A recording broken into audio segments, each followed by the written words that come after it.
দোকানপাটে যারা দাঁড়িয়ে আছেন মেহরবানি করে যদি মুসলিম হয়ে থাকেন অনতি বিলম্বে মসজিদের ভিতরে এসে বসুন।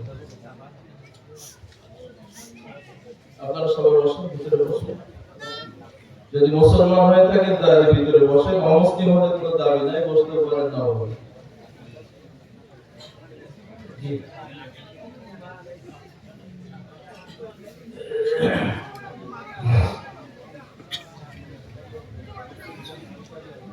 الحمد لله نحمده ونستعينه ونستغفره ونعوذ بالله من شرور أنفسنا ومن سيئات أعمالنا من يهده الله فلا مضل له ومن يضلله فلن تجد له وليا مرشدا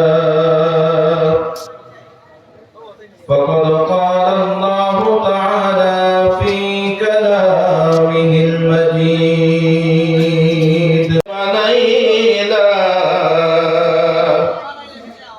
কোন কারণে নাদানরে আমায় রইলা ভুলিয়া আল্লাহুম্মা সাল্লি আলা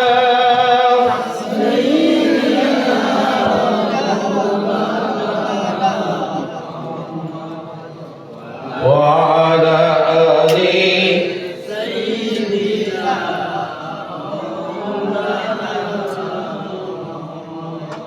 চাচা হয়ে আবু জাহাল ওগো নবীর কালিমা পড়ল না, দোজাহানের বাদশাহ নবী আবু জাহাল বুঝল না। আল্লাহুম্মা সাল্লি আলা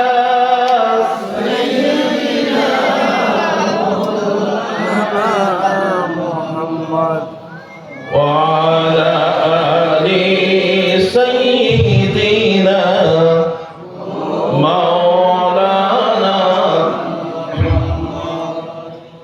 ও আকাশময় তুমি নিয়ে যাও না, ও প্রভু আমায় তুমি নিয়ে যাও না, যেথায় শুয়ে আছে নূরে মদিনা।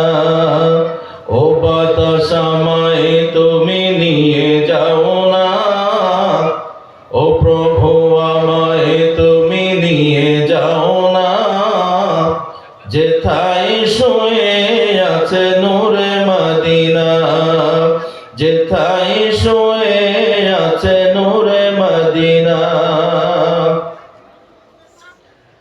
যে ফুলের সুবাসে মন টিকে না, যে ফুলের সুবাসে মন টিকে না,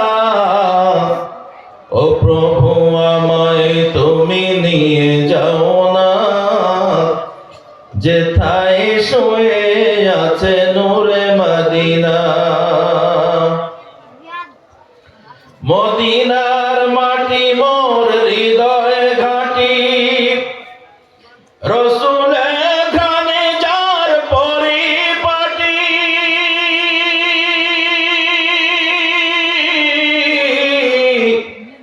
মদিনার মাটি মোর হৃদয় ঘাটি,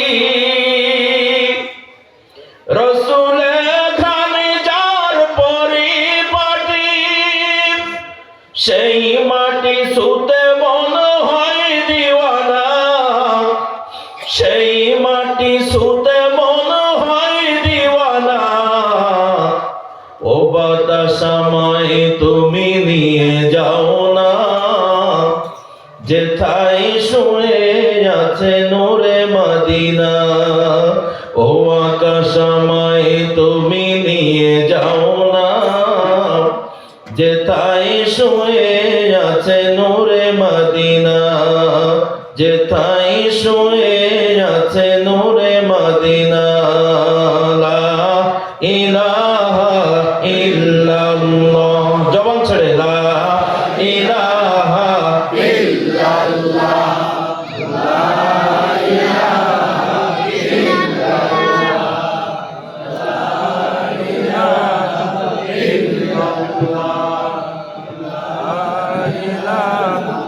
ইল্লাল্লাহ, লা ইলাহা ইল্লাল্লাহ, লা ইলাহা ইল্লাল্লাহ, লা ইলাহা ইল্লাল্লাহ, লা ইলাহা ইল্লাল্লাহ, লা ইলাহা ইল্লাল্লাহ, লা ইলাহা ইল্লাল্লাহ, মুহাম্মাদুর রাসূলুল্লাহ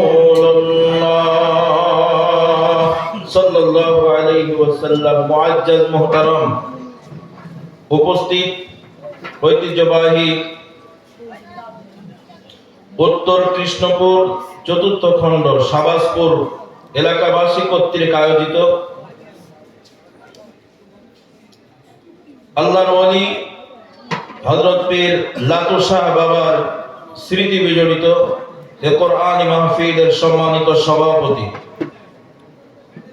সর্বজন শ্রদ্ধাভাজন সহ সভাপতি জনাব হাফেজ কারি নজরুল ইসলাম লস্কর সাহেব দামাত বরকাতুহু আলিয়া, মাহফিলে আমন্ত্রিত অন্যান্য অতিথিবৃন্দ, আমন্ত্রিত উলামায়ে কেরাম, উপস্থিত আছেন মুসলিম জাতির গর্বিত সন্তান জানা অজানা আর অন্যান্য উলামায়ে হযরত, বয়োজ্যেষ্ঠ কনিষ্ঠ জ্ঞানী গুণী সুধীজন ভাই ও বাবাজিরা, পর্দানিশিনী অবলা সরলা মা ও বোনেরা। আলোচনার প্রারম্ভে আপনাদের কাছ থেকে আন্তরিক দোয়া পাওয়ার নিমিত্তে আরো একবার ভক্তিপূর্ণ মোবারকবাদ জানাই। আসসালামু আলাইকুম ওয়া রাহমাতুল্লাহি ওয়া বারাকাতুহু। আল্লাহ তাবারক ওয়া তাআলার দরবারে শুকরিয়া আদায় করছি যে মহান আল্লাহ তাবারক ওয়া তাআলা আপনাকে আমাকে এই মুহূর্তে এ প্রচন্ড ঠান্ডার ভিতরে দুনিয়ার আরামের ঘুমকে হারাম করে দিয়ে দুনিয়াবী সকল কাজ ফেলে রেখে স্বাধীন সুস্থ শরীরে হেন সন্ধিক্ষণে জান্নাতি পরিবেশে আসার বসার সুযোগ দানে ধন্য করেছেন, সেই মহান মুনিবের দরবারে শুকরগুজার করছি আলহামদুলিল্লাহ। আর একটু জোরে বলা যাবেন আলহামদুলিল্লাহ। দরুদ ও সালাম মানবতার মুক্তির দিশারি উম্মতের কান্ডারি আপনার আমার নবী শাফাআতুন নবী সাল্লু আলান নবী, জানার জীবন আদর্শ পালন করলেই প্রকৃত মুসলমান হওয়া যায়। জানার জীবন আদর্শ বাদ দিয়ে এই পৃথিবীর অন্য কারোর জীবন আদর্শ মানলে জাহান্নামে তাকে যেতেই হবে। জানার জীবন আদর্শ মানলেই ধন্য মানুষ হওয়া যায়। জানার জীবন আদর্শ পালনার্থে আমাদের জীবনকে উৎসর্গ করেছি। জানার জীবন আদর্শ মেনেই পৃথিবীতে যুগে যুগে আল্লাহর ওলি হয়েছেন। তিনি হলেন আপনার আমার নবী জনাবে মুহাম্মদুর রাসূলুল্লাহ সাল্লাল্লাহু আলাইহি ওয়াসাল্লাম। সম্মানিত হাজিরিন, সন্ধ্যা থেকে পর্যন্ত বিভিন্ন উলামায়ে হযরতের কাছ থেকে কোরআন সুন্নাহর দিক নির্দেশনামূলক তথ্যবহুল আলোচনা শুনেছেন। আমিও গুনাহগার নাসিস নালায়েক আপনাদের পায়ের ধুলির অদম আলোচনা করে বুঝাইবো, হয়তো এমন ইলম আমার ভিতরে নাই, তবুও দাওয়াতি মেহমান হিসেবে এসেছি। যতটুকু কনফিডেন্স আছে সেদিকে লক্ষ্য রেখে আল্লাহ তাআলার একান্ত নিয়ামতের আশায় আপনাদের বিশেষ দোয়া পাওয়ার আশা নিয়ে পবিত্র কোরআনুল কারীমের দুটি জায়গা থেকে খণ্ড বিশেষ তেলাওয়াত করেছি। আয়াতের অংশ তেলাওয়াতকৃত কোরআনের অংশের উপরে তাফসীরের হাইসিয়াতে শিক্ষণীয় কিছু কথা বলার নিয়ত করেছে আল্লাহ পাক আমাকে বলার, আপনাদের শোনার। সে অনুযায়ী সকলকে বাস্তব জীবনে আমল করা তৌফিক দান করুন, বলুন আল্লাহুম্মা আমিন। সম্মানিত হাজিরিন, আজকের মজলিসে আমরা যারা উপস্থিত হয়েছি আমরা আসলে কাকে খুশি করার জন্য এসেছি? আল্লাহকে। একটু জোরে বলেন আল্লাহ। আরো জোরে আওয়াজ দিয়ে বলেন আল্লাহকে। নিয়াতের বিশুদ্ধতা থাকা দরকার, কারণ রাসূল বলেছেন ইন্নামাল আমালু বিন্নিয়াত, মানুষের সকল কাজকর্ম তার নিয়াতের উপর নির্ভরশীল। আপনার নিয়াত যেভাবে হবে আপনি সেভাবেই তার ফলাফল পাবেন। বোঝার জন্য সহজ করছি, একই মোটর সাইকেলে, আমার ভাষা কি বোঝা যাচ্ছে? বুঝা যাচ্ছে। একটা মোটর সাইকেল নিয়ে দুই বন্ধু রওনা দিয়েছেন, সে আপনাদের পার্শ্ববর্তী শিলচর। একজনের নিয়াত হলো শিলচরে যেয়ে একটা বইয়ের দোকান থেকে কোরআন কিনবে, সে নিজে কোরআন পড়বে, এ নিয়াতে বাড়ি থেকে রওনা দিয়েছে। আর একজন বন্ধু বলছে আমারও যাওয়া দরকার শিলচর, চলো বন্ধু এক বাইকে দুইজন যাই। তো তুমি কি জন্য যাবে? তা আমি শিলচর সিনেমা হলে সিনেমা দেখতে যাব। দুইজনের কাজ একরকম না দুরকম? দুরকম। একটু কথা আওয়াজ দিয়ে বলেন দুরকম। দুরকম। আমি এজ এ টিচার, একজন শিক্ষক মানুষ, এর জন্য আমি কথা বললে দয়া করে কথা বুঝবেন এবং জবাব দিবেন, তাহলে বলতে এবং বুঝতে সহজ হবে। বোঝার জন্য সহজ করছি। তো দুই বন্ধু রওনা দিয়েছে একই বাইকে, সবার গন্তব্য হলো শিলচর। পথিমধ্যে আমরা অনেক সময় দেখেছি রাস্তায় দুর্ঘটনা হয়, অ্যাক্সিডেন্ট হয়, হয় না? হয়। তো আল্লাহ না করুন এই দুইজন লোক রোড অ্যাক্সিডেন্টে একটা লরির নিচে পড়ে মারা গেল। দুইজনই শেষ। লাশ দুটোকে সাথে করে নিয়ে আসা হলো, তাদের শিলচর যাওয়া হয়নি। এ সময় দুটো লাশ লাতুসা বাবার, এই লাতুসা না বাবার, যে আল্লাহর ওলির মাজারের পাশের এই প্রশস্ত জায়গায় ভালো জায়গা দেখে জানাজার ব্যবস্থা করা হলো। একই বাজারের একই দোকান থেকে কাফনের কাপড় কিনা হলো, দুইজনের কাফনের কাপড় একই দামে। একই ব্যক্তি জানাজা পড়াচ্ছে, একই মুসল্লিরা জানাজা পড়ছে। পাশাপাশি কবর খোঁড়া হলো, দুজনকে দুই কবরে দাফন করা হলো। আপনি বলুন দুটো লোক কি জান্নাতি? না। এটা জোরে বলুন না। একই ব্যক্তি জানাজা পড়াইছেন। মনে করেন আমার সভাপতি সাহেব বড় আলেম মানুষ, উনি জানাজা পড়াচ্ছেন। হতে পারে যে এই লোকটা কোরআন কিনতে যাচ্ছে ওই লোকটাকে উনি চিনেন না, মসজিদের ইমাম সাহেব চিনেন না, আর যে সিনেমা দেখার জন্য যাচ্ছিল তাকে চেনে। তো যে মানুষটার সাথে পরিচয় থাকে ওই মানুষটার পরে মহব্বত বাড়ে না কমে? বাড়ে। তো যেই মানুষটার পরে মহব্বত আছে ওই মানুষটা যাচ্ছিল সিনেমা দেখতে, এটা হুজুর জানেন না, ইমাম সাহেব জানেন না, ও যে কোরআন কিনতে যাচ্ছিল তাও ইমাম সাহেব জানেন না। তো যেই লোকটার জন্য পরিচয় আছে, ভালোবাসা আছে, ওই লোকটার জন্য ইমাম সাহেবের ব্যথা লাগা, দরদ লাগাটা স্বাভাবিক। এজন্য হয়তো বা দোয়া করছে রব্বুল আলামিন। দুইজন ব্যক্তির একজনের সাথে আমার পরিচয় ছিল না, আর একজনের সাথে আমার অত্যন্ত মহব্বত, বড় আন্তরিকতা, খুব বেশি চিনা জানা, সুযোগ পেলে আমাকে চা খাওয়ায়। আল্লাহ মহব্বতের মানুষটাকে তুমি জান্নাতি মানুষ বানায় দিও। আমার আল্লাহ তাআলা হয়তো বলে হুজুর আপনি আমার কথা শুনতে পাচ্ছেন না, আপনি যার জন্য দরদ দেখান ওই লোকটার উদ্দেশ্য ভালো ছিল না, নিয়ত ভালো ছিল না, ওই লোকটা সিনেমা দেখার জন্য যাচ্ছিল। সুতরাং তুমি যতই হুজুর দোয়া করো আমার জান্নাত তার জন্য বরাদ্দ নাই। কি কথা বলে ঠিক না ঠিক? আর যে লোকটার সাথে ইমাম সাহেবের সম্পর্ক নাই, পরিচয় নাই, ওই লোকটার জন্য দোয়া করছে, কিন্তু হুজুরের খুব বেশি দরদ করে দোয়া করছেন আল্লাহ আরেকজন ব্যক্তি আছে আমি চিনি না, সেও যাচ্ছিল, সেও মারা গেছে, আল্লাহ তুমি তারে মাফ করে দাও। কথাটা কর্কশ ভাষায় বললেও আমার আল্লাহ হয়তো বলছে হুজুর আপনার ভালোবাসা নাই তাই আপনি মহব্বত করে দোয়া করলেন না, কিন্তু আমি আল্লাহ তাআলার সাথে লোকটার মহব্বত ছিল, আমি আল্লাহকে পাওয়ার জন্য লোকটা কোরআন কিনতে যাচ্ছিল, তাই হুজুর আপনি দোয়া করেন আর নাই করেন আমার জান্নাত লোকটার জন্য বরাদ্দ। সুবহানাল্লাহ। আমি বুঝাইতে চাচ্ছিলাম যে উদ্দেশ্যের উপরে ডিপেন্ড করে আল্লাহ তাআলা ফলাফল দিবেন। বুখারীর হাদিস ইন্নামাল আ'মালু বিন্নিয়াত, মানুষের সকল কাজকর্ম তার নিয়তের উপরে নির্ভরশীল।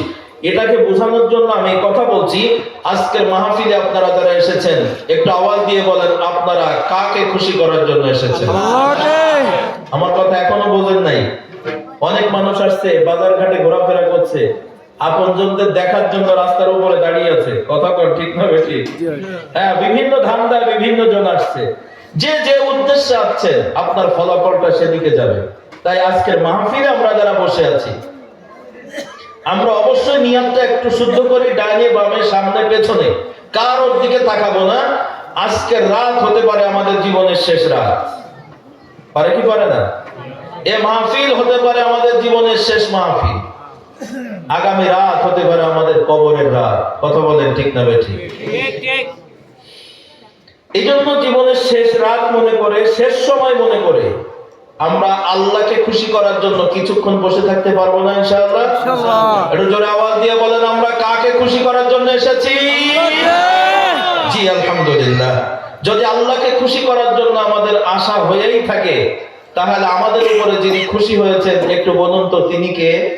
আল্লাহ। আরো জোরে বলেন না আল্লাহ। আর আমরা যদি আল্লাহর খুশির জন্য এসে থাকি, তাহলে আমাদের উপরে রাগ করেছে যে সে কে? আগে দেখি আমার কথা আপনারা বুঝতে পারেন কিনা। আপনারা কোন ক্লাসের ছাত্র এটা বুঝে আমি সেভাবে ক্লাস করব। কারণ আমরা যখন ক্লাস করতে যাই তখন খেয়াল করি মাধ্যমিকের ক্লাস একরকম, ক্লাস 8 এর ক্লাস নিলে আরেক রকম, ক্লাস 5 এর ক্লাস নিলে আরেক রকম। কি কথা বলেন ঠিক না বেঠিক?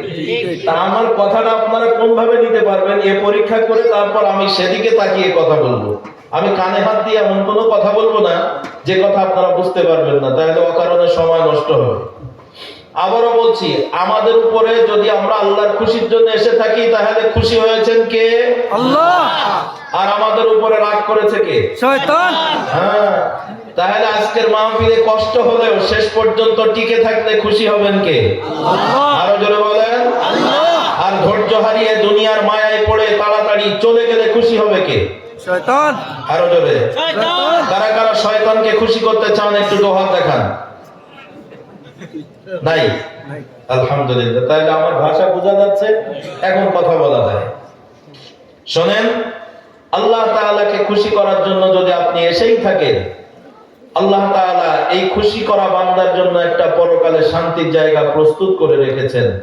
কোরআনের ভাষায় তার নাম জান্নাত। একটু সুবহানাল্লাহ বলবেন না? সুবহানাল্লাহ। আর যদি কোনো ব্যক্তির উপরে আল্লাহ তাআলা অসন্তুষ্ট হয়ে যায়, ওই ব্যক্তির জন্য আল্লাহ তাআলা পরকালে আরেকটা জায়গা বরাদ্দ করে রেখেছেন।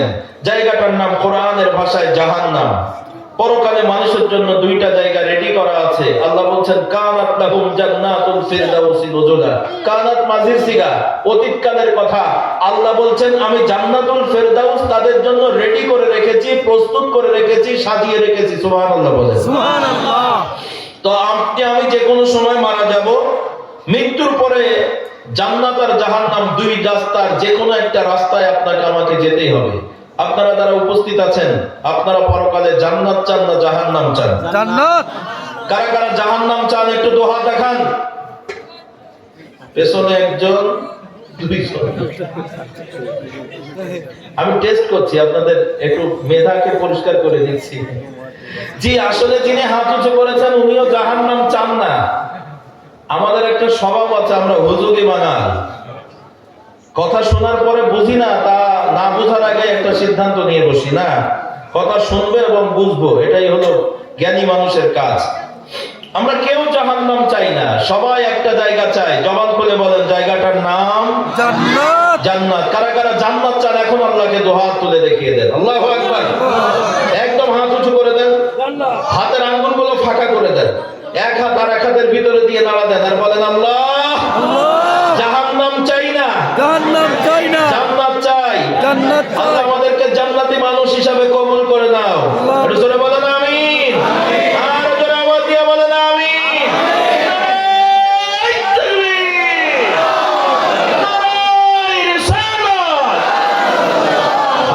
আল্লাহ সকলকে কবুল করুন, আমাদেরকে আল্লাহ তাআলা জান্নাতি মানুষ হিসাবে কবুল করুন। আরেকবার বলুন আমিন। আচ্ছা, আপনারা সবাই জান্নাত চেয়েছেন, আরেকবার বলেন তো কথা কি বুঝেছেন? যদি আপনারা সকলেই জান্নাত চেয়েছেন, বলেন তো আমাদের উপরে খুশি হয়েছেন কে? আল্লাহ। আর জান্নাত চাওয়ার কারণে আমাদের উপরে রাগ করেছে কি? শয়তান আরো জোরে। শয়তান জি, তাহলে আপনারা কথা বুঝতেছেন। বলেন, যে জান্নাত চেয়েছেন জান্নাতের মালিক কে? আল্লাহ জান্নাতে দিবেন কে? আল্লাহ জান্নাতে যাবে কারা? নেককার বান্দা হ্যাঁ, এখানে সন্দেহ লেগে গেছে।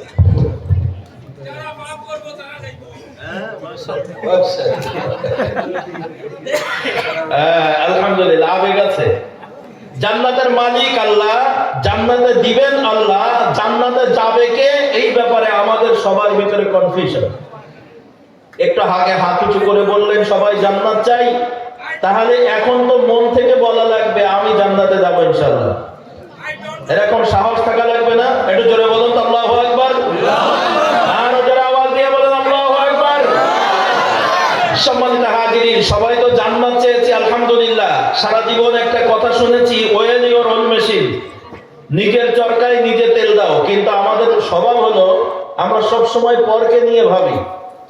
আজকে পরের চিন্তা ব্রেন থেকে বাদ দিয়া একটু তাকান, সকলের চিন্তা আপনার স্মৃতি থেকে এই মুহূর্তে বাদ দিয়া আপনার এই 3.5 হাত বডিটার দিকে তাকান তো। আপনার পা থেকে মাথা পর্যন্ত আপনার এই 3.5 হাত বডি একটু নিজের চরকায় নিজে তেল দেন তো। এখন যদি ইনথর হয়ে যায়, এখন যদি মালাকুল মউত আপনাকে আঘাত করে, আপনি যদি এখন মারা যান, আপনি যে জান্নাত পাওয়ার আশায় হাত উঁচু করেছিলেন, আপনার বিবেকের কাছে জিজ্ঞাসা করুন তো, আপনি জান্নাত পাবেন তো? আপনার বিবেকের কাছে জিজ্ঞাসা করেন, পৃথিবীর কেউ জানে না। আপনি আপনার কর্মের দিকে তাকান, আপনার আমলটা কেমন? আপনার জীবনে গুনাহ বেশি নাকি আপনার জীবনে নেকি বেশি? আপনি কত পাপ করেছেন, আপনি জীবনে কত নেকি করেছেন? যদি আপনার বিবেক নামে দাড়ি পাল্লা দিয়ে দিন, অধিকাংশ মানুষ বিবেকের কাছে হেরে যাচ্ছে। আল্লাহ, এখন যদি মারা যায়, আমার যা লেনদেন, আমার যা মুআমালা, আমার যা মুআশারা, আমার জীবন চলার যে চিন্তা চেতনা, তাতে মনে হয় জান্নাত পাবো না, ব্যর্থ হয়ে যাব। অধিকাংশ মানুষের মনের ভিতরে এমন একটা চিন্তা আঘাত করে। কথা আওয়াজ দিয়ে বলেন, ঠিক না বেঠিক? কিন্তু আমরা জানি মৃত্যু এমন একটা সত্য, মহাসত্য, ধ্রুব সত্য। মৃত্যুকে কেউ অস্বীকার করি নাই। যে কোনো সময় আপনাকে আমাকে মালাকুল মউত আঘাত করবে। আমার আল্লাহ বলছেন, মুলাকিকুম, মালাকুল মউত তোমার সাথে মোলাকাত করবে। মোলাকাত পেছনে পেছনে হয় না, মোলাকাত সামনাসামনি হয়। অর্থাৎ আপনি যদি পশ্চিম দিকে যান, মালাকুল মউত পশ্চিম দিক থেকে পূর্ব দিকে আসবে। আপনি যদি পূর্ব দিকে যান, মালাকুল মউত পূর্ব দিক থেকে পশ্চিম দিকে আসবে। আপনি যদি উত্তর দিকে যান, আল্লাহু আকবার, মালাকুল মউত উত্তর দিক থেকে দক্ষিণ দিকে আসবে। আপনি যদি দক্ষিণ দিকে যান, মালাকুল মউত দক্ষিণ দিক থেকে উত্তর দিকে আসবে। আপনার সাথে মুখোমুখি সাক্ষাৎ করবে। সেটা কখন? সকালে নাকি সন্ধ্যায়, রাতে নাকি দিনে, বাড়িতে নাকি রাস্তায়, নাকি মসজিদে নাকি মাঠে, কার কখন মৃত্যু হবে কোনো খবর আমাদের জানা নাই। কথা আওয়াজ দিয়ে বলেন, ঠিক না বেঠিক?